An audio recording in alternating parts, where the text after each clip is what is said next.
pessoas, sejam bem-vindos ao Estudando com a Lavínia e hoje nós vamos falar de sistema digestório. O sistema digestório acontece basicamente para quebrar pedaços de moléculas grandes e torná-las possíveis de serem absorvidas.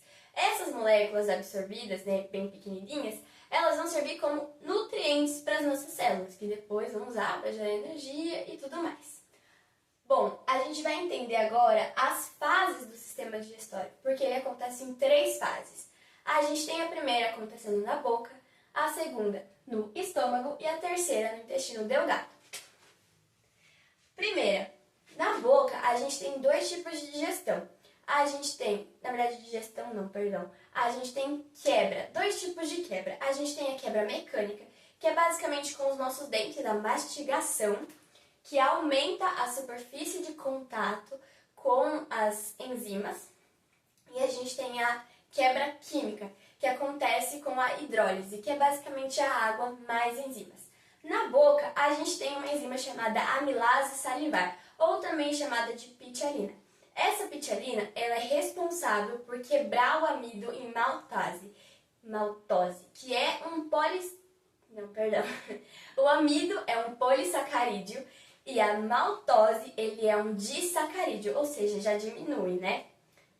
E ali na boca, a gente tem um pH em torno de 6 a 7. Por que é importante saber o pH? Porque durante todo esse processo aqui, o pH ele vai sendo alterado como uma forma de autorregulação para que as enzimas necessárias no processo funcionem. Então, a pitialina, ela funciona muito bem em um pH de 6 a 7. Foi certo o nome, né? Falei. Ok. Agora, na segunda fase, lá no estômago, a gente já chega com a presença do suco gástrico. O suco gástrico, se você falar, ele vai falar assim, ele é ácido, né? Mas que ácido que tem nele? A gente vai ter o HCl, que é o ácido clorídrico. Basicamente, aquele bolo alimentar que desceu pelo esôfago e chegou nos estômagos, ele vai se juntar ao suco gástrico e vai formar o que a gente chama de quimo. É basicamente uma pasta ácida.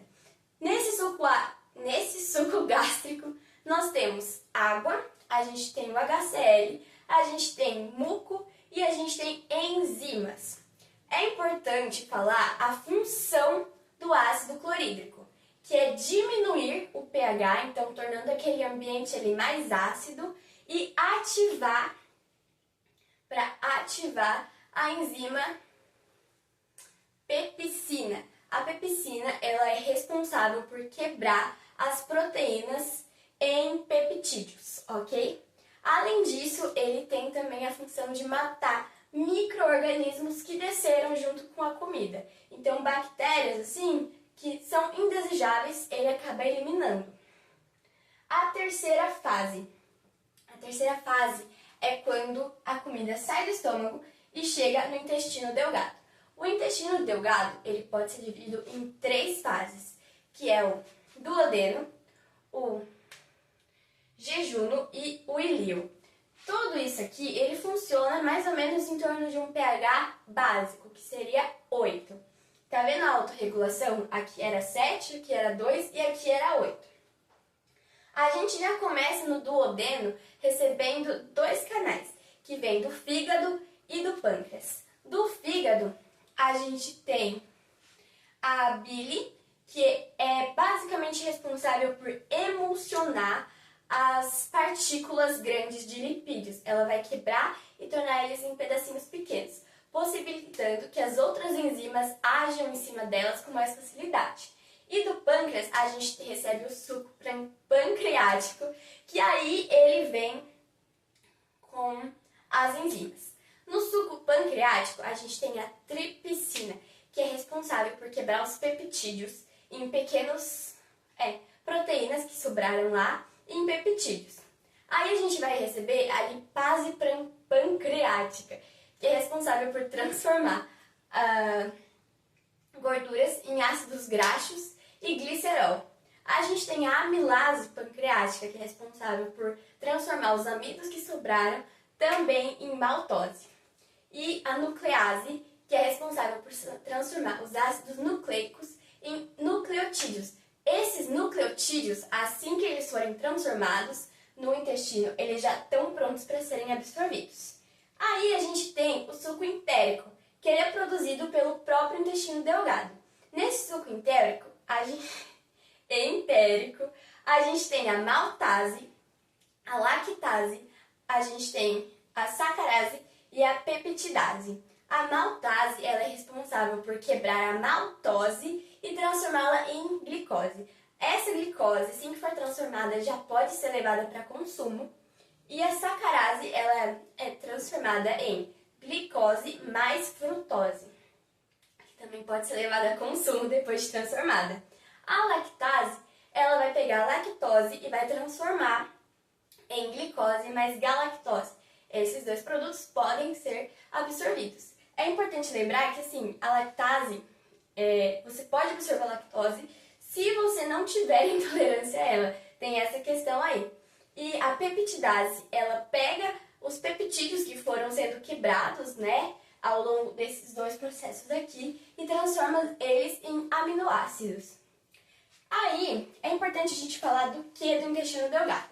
Depois que ele quebrou tudo nesse suco entérico, as paredes do intestino, elas são recheadas, assim, por dizer, cobertas por microvilosidades, vilosidades e microvilosidades. Essas vilosidades, elas estão na parede e aí elas vão aumentando a superfície de contato para que os nutrientes possam ser absorvidos. E dentro dessas células das vilosidades, a gente tem as microvilosidades, que são células também com várias pontinhas assim, ó. Deixa eu até desenhar para vocês. São células assim, aqui, ó, o núcleo delas, com essas pontinhas aqui responsáveis por absorver ainda mais os nutrientes.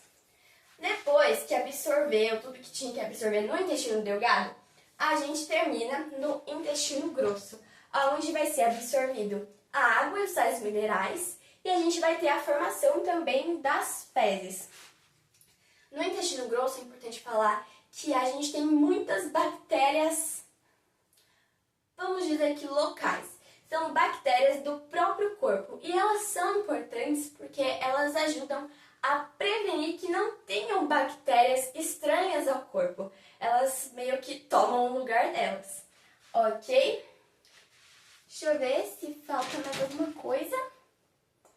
Eu acho que não. É isso, pessoal. Espero que vocês tenham gostado do meu resumo. Fiquem aí com uma lousinha bem básica e espero que ajude vocês.